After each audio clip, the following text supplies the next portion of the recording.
औज़ुबिल्लाहिमिनश्शैतानिर्रजीम बिस्मिल्लाहिर्रहमानिर्रहीम। अस्सलाम वालेकुम मोहतरम नाज़रीन, आपकी खिदमत में अगली वीडियो क्लिप के साथ हाजिर हूँ। ये बेसिकली एक वीडियो क्लिप्स की सीरीज़ की पहला जो है वीडियो क्लिप है। जैसा कि आपने टॉपिक पढ़ के तो अंदाज़ा हो गया होगा, ये जो ट्रांसजेंडर एक्ट पाकिस्तान का है उसमें काफ़ी सारी कमज़ोरियाँ खामियाँ थीं, और असल जो मामला था वो ये था कि बुनियादी इंसानी हकूक़ तो उस बिल में के ज़रिए एड्रेस किए जा रहे थे, लेकिन साथ ही साथ उसमें ऐसी इस्तिलाहात इस्तेमाल की गई थी कि वो बआसानी माशरती तनज़्ज़ुली का सबब बन सकती थीं और हैं। और जहाँ तक मुझे इल्म है वो उस बिल को रिवाइज़ किया जा रहा है, और मुझे खुशी है इस बात की। ये बहुत इम्पॉर्टेंट टॉपिक है क्योंकि एक तरफ जो है वो बुनियादी इंसानी हकूक़ का मामला है, लेकिन दूसरी तरफ जो है वो जिनसी बेरा रवी और माशरती तनज़्ज़ुली का मामला है। तो जो भी इस टॉपिक में इंटरेस्टेड हैं उनको मैं दावत देता हूं कि वो मेरी ये वीडियोस देखें। ये टॉपिक जो ट्रांसजेंडर, ट्रांससेक्सुअलिज्म, जेंडर डिस्फोरिया वगैरह है जो है, ये साइकोसोमैटिक्स की फील्ड का टॉपिक है कि जिसका कि मैं एक्सपर्ट कंसल्टेंट रहा हूँ।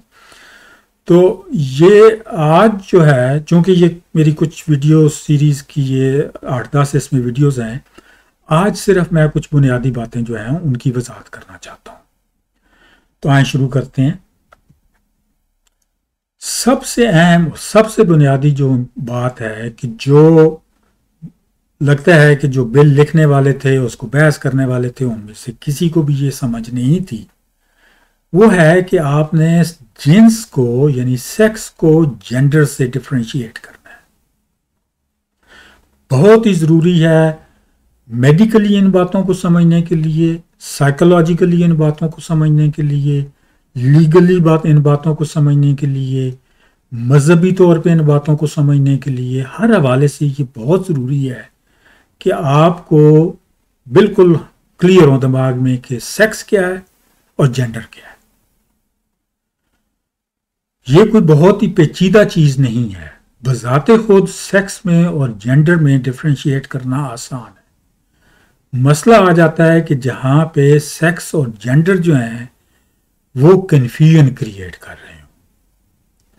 बहरहाल सेक्स जो है वो एक बायोलॉजिकल मामला है। बायोलॉजिकल से क्या मुराद है?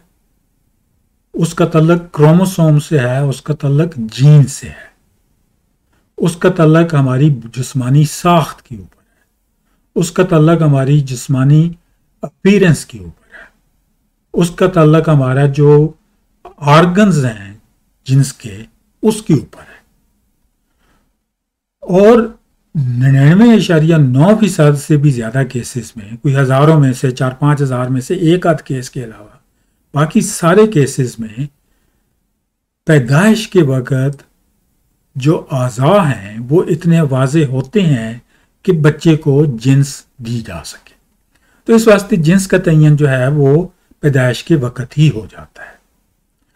हज़ारों में से जो एक आध केस में नहीं भी हो सकता, अब टेक्नोलॉजी आ गई हैं डायग्नोसिस के लिए कि वो बच्चे मज़ीद रेफ़र किए जा सकते हैं उस तरीके से, लेकिन वो भी जल्द ही, यानी कि बचपन में ही, पहले चंद माह में ही उनको कोई ना कोई सेक्स की डिजिग्नेशन दी जा सकती है।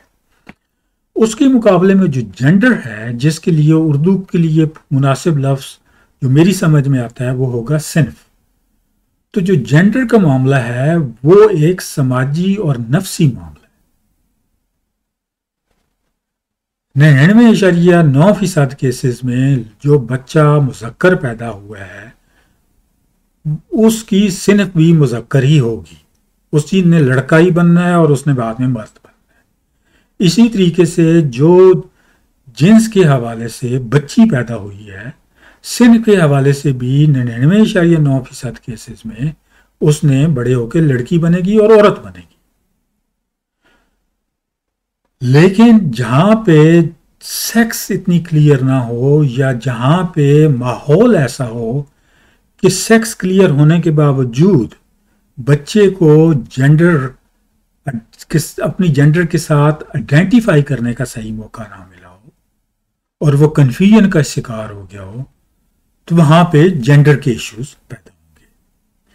تو سیکس کے جو ایشوز ہیں ان کو ہم میڈیکل ٹرمز میں ڈس آرڈر آف سیکشول ڈیولپمنٹ کہتے ہیں، لیکن جو جینڈر کے ایشوز ہیں ان کو ہم gender related issues, gender identity issues یا جینڈر ڈسفوریا کے نام سے مغربی ممالک میں ان کو استعمال کیا جاتا ہے، اور میڈیکل زبان میں بھی۔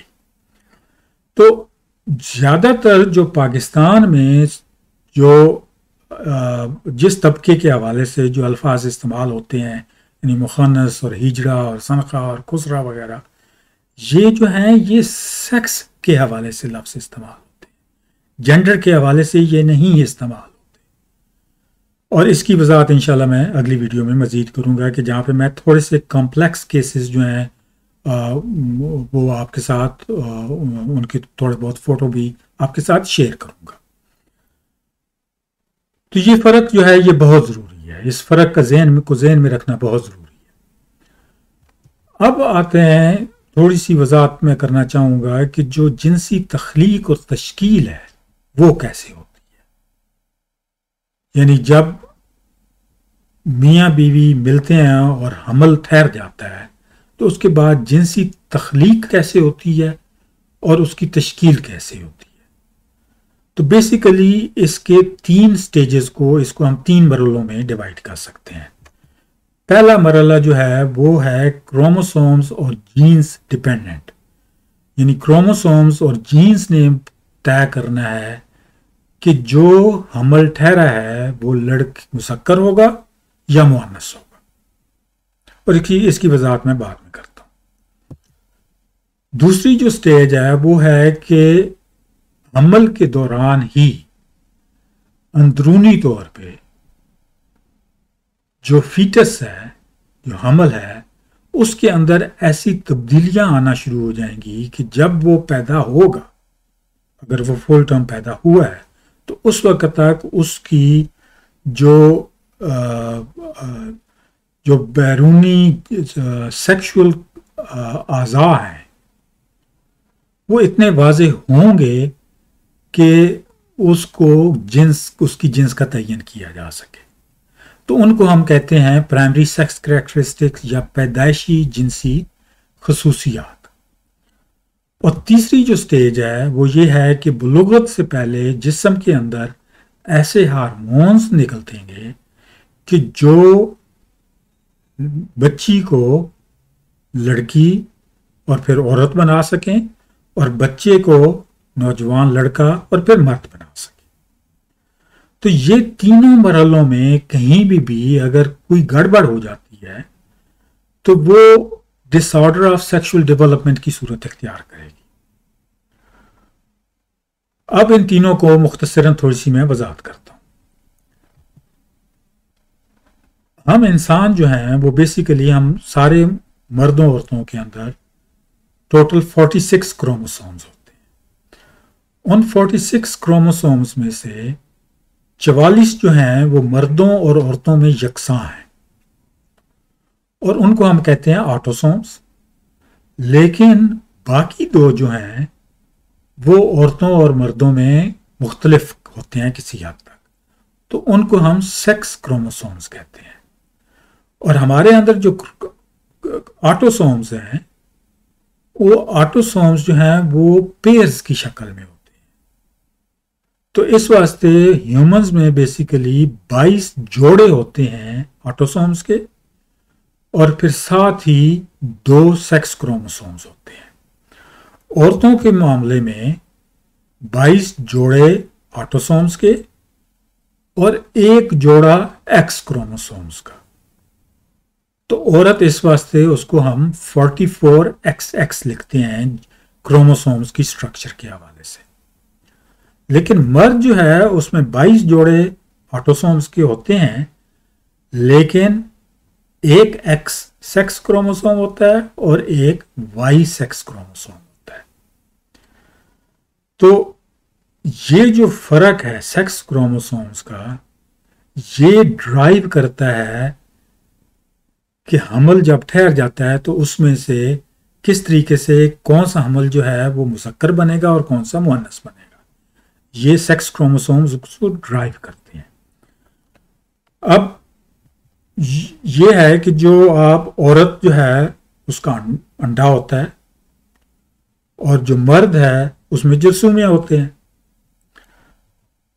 तो जो अंडा है उसमें आधे क्रोमोसोम होते हैं, क्योंकि आधे औरत की तरफ से आते हैं, आधे मर्द की तरफ से आते हैं। तो औरत में भी आधे क्रोमोसोम होते हैं, मर्द के औरत के अंडे में भी आधे होते हैं और मर्द के जरसूमे में भी आधे होते हैं। तो अब औरत जो है, चूंकि उसके अंदर 22 पेयर हैं ऑटोसोम के और एक पेयर है एक्स क्रोमोसोम का, तो वो जो जब सेल डिवाइड होगा और उससे अंडा बनेगा, जिसको हम मेडिकल टर्म में, एम्ब्रियोलॉजी की टर्म में मियोसिस कहते हैं, तो वो 22 प्लस एक्स ही बनेगा, वो कुछ और तो बन नहीं सकता। तो मतलब है कि अगर वो हेल्थिंग प्रोसेस चल रहा है तो वो 22 प्लस एक्स ही बनेगा। लेकिन जो मर्द के जो सेल हैं, जब उनके अंदर जरसूमे बनते हैं, उनसे जब जरसूमा बनता है और वो डिवाइड हो जाता है यानी आधा करने के लिए, तो आधों में 22 एक्स बनेगा और आधों में 22 वाई बनेगा। अब जिस वक्त जरसूमा और अंडे का मिलाप होता है, तो अगर तो अंडे के साथ 22 एक्स वाला जरसूमा मिलेगा तो वो बन जाएगा 44 एक्स एक्स, यानी वो तो बन जाएगी बच्ची। लेकिन अगर 22 वाई वाला जरसूमा जाके अंडे के साथ मिलता है तो वो बन जाएगा 44 एक्स वाई और वो बन जाएगा बच्चा। लेकिन इस अमल में, ये जो अमल है, इसमें हजारों केसेस में कहीं गड़बड़ हो सकती है। और मैं आपको साइंस, इसको ज़्यादा मेडिकल टर्मिनोलॉजीज इस्तेमाल करके आपको बोर या कंफ्यूज नहीं करना चाहता। बस आप ये ध्यान में रखें कि ये एक इतना पेचीदा और सोफिस्टिकेटेड मामला है कि इसमें कहीं ना कहीं अगर गड़बड़ हजारों में से एक आध केस में हो जाती है तो वो खालिस बच्चा या बच्ची नहीं बनेगा फिर। तो उस वजह से उसको हम, वो किसी न किसी शक्ल में वो डिसऑर्डर ऑफ सेक्सुअल डेवलपमेंट बन जाएगा। दूसरी जो फेज है अहम, वो है कि जो पैदाइश के वक्त जिनसी खसूसियात हैं वो सही तरीके से मुरब्बत बनी हुई हों।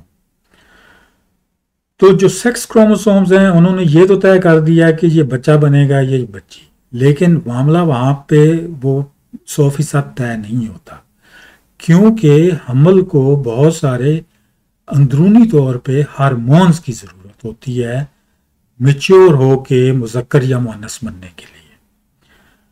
ये प्रोफेसर एल्फ्रेड जोस्ट ने 1947 में बहुत अहम इस मामले में तजर्बात किए थे और इसी वजह से उसका नाम का जिक्र कर रहा हूँ। और ये जो तस्वीरें शेयर कर रहा हूँ ये भी उसी की, उस पब्लिकेशन की हैं। तो उसने ये बताया था कि 6 हफ्ते तक, यानी जब अंडे के साथ जरसूमा मिल जाता है तो पहले 6 हफ्ते तक जो वो चीज़ बनती है, वो जो छोटी सी मखलूक बन रही होती है, उसमें लड़का बनने की भी, मुज़क्कर बनने की भी कैपेसिटी होती है, चाहे वो हर क्रोमोसोम्स के हवाले से वो मुज़क्कर हो या चाहे मुअन्नस हो। दोनों सूरतों में उसमें बच्चा मुज़क्कर बनने की भी सलाहियत होती है या बच्ची यानी मुअन्नस बनने की भी सलाहियत होती है। लेकिन 6 हफ्ते के बाद और तकरीबन 12वें, 14वें, 15वें, 16वें हफ्ते तक मज़ीद हार्मोन्स ऐसे निकलते हैं और ऐसे केमिकल्स उस जो बच्चा बन रहा है उसके अंदर निकलते हैं, उसको इन्फ्लुएंस करते हैं कि ये जो इस तस्वीर में जो सुर्ख एलिमेंट है वो औरत वाला है और नीला जो है वो मुज़क्कर वाला है, बच्चे वाला है, कि इन दोनों में से एक एलिमेंट जो है वो ज़ायल हो जाता है। तो या तो सुर्ख एलिमेंट सिर्फ बचता है और उनसे फिर आगे आर्गन्स बनते हैं, तो उस सूरत में वो फीमेल बनती है, या जो नीले वाले जो चीज़ें हैं جو بعد میں آرگن کی شکل اختیار کریں گے وہ بچتے ہیں اور اس صورت میں مذکر بچہ پیدا ہوتا ہے۔ تو یہ والی فیز بھی بہت اہم ہے، کیونکہ اس کے اندر اگر کوئی کیمیکلز کے مسئلے ہو جائیں، ہارمونز کے مسئلے ہو جائیں، تو یہ جو پیدائش کے وقت جو جنسی خصوصیات ہیں وہ واضح نہیں ہوں گی اور پھر ڈس آرڈر آف سیکشول ڈیولپمنٹ کا لائے گا۔ تیسرا جو مرحلہ ہے وہ ہے بلوغت کا۔ تو بلوغت میں ہارمونز کا بہت اہم رول ہے، لیکن ساتھ ہی ساتھ کچھ دیگر اندرونی جسمانی اور بیرونی ماحولیاتی عوامل کا بھی عمل داخل ہے۔ تو وہ ساری چیزیں مل کے جو ہیں وہ اس طریقے سے بچے کے اوپر اثر انداز ہوتی ہیں کہ وہ بچے سے لڑکا اور نوجوان بن جاتا ہے، یعنی اس کی داڑھی مونچھیں آ جاتی ہیں، آواز بھاری ہو جاتی ہے، اس کے مسل شسل بننا شروع ہو جاتے ہیں، قد بڑھنا شروع ہو جاتا ہے، تو وہ لڑکوں والے کریکٹرسٹکس اس میں آنا شروع ہو جاتے ہیں، نوجوانوں والے۔ اسی طریقے سے جو لڑکی ہے اس کے جو ہیں وہ فیٹ ڈسٹریبیوشن، جسم کی جو بناوٹ ہے اس میں تبدیلی آنا شروع ہو جاتی ہے، چھاتی بننا شروع ہو جاتی ہے اور ماواری آنا شروع ہو جاتی ہے۔ تو وہ والی چیزیں جو ہیں وہ ہونا شروع ہو جاتی ہیں کہ جس سے وہ لڑکی اور پھر عورت کی صورت اختیار کرتی ہے۔ یہ والی فیز جو ہے، یہ والی فیز اس لحاظ سے اہم ہے کہ اس میں جو صنف کا جو کنفیوژن ہے وہ اس فیز میں کریٹ ہو سکتی ہے، اور بچہ جتنے زیادہ کنفیوزنگ ماحول میں ہوگا، کنفیوزنگ انوائرمنٹ میں ہوگا، اتنا ہی زیادہ اس کے اندر وہ صنف کا جو ہے وہ آئیڈینٹی کا مسئلہ ہے وہ اس کے اندر پیدا ہونا شروع ہو جائے گا۔ یہ والا ٹاپک انشاءاللہ بعد میں کسی تیسری چوتھی ویڈیو میں آپ کے ساتھ ڈسکس کروں گا۔ تو بہرحال یہ بنیادی باتوں والی ویڈیو جو ہے یہاں پہ یہ ختم ہوتی ہے۔ اگر آپ جو ہے جیسا شروع میں ذکر کیا ہے، آپ یا آپ کے جاننے والے جو ہیں وہ اس معاملے میں انٹرسٹ رکھتے ہیں، تھوڑا سا پرو ایکٹیو ہونا چاہتے ہیں پولیٹیکلی یا مذہبی حوالے سے، تو اس ویڈیو کو دیکھیں، ان کے ساتھ بھی شیئر کریں۔ بہت شکریہ، اللہ حافظ۔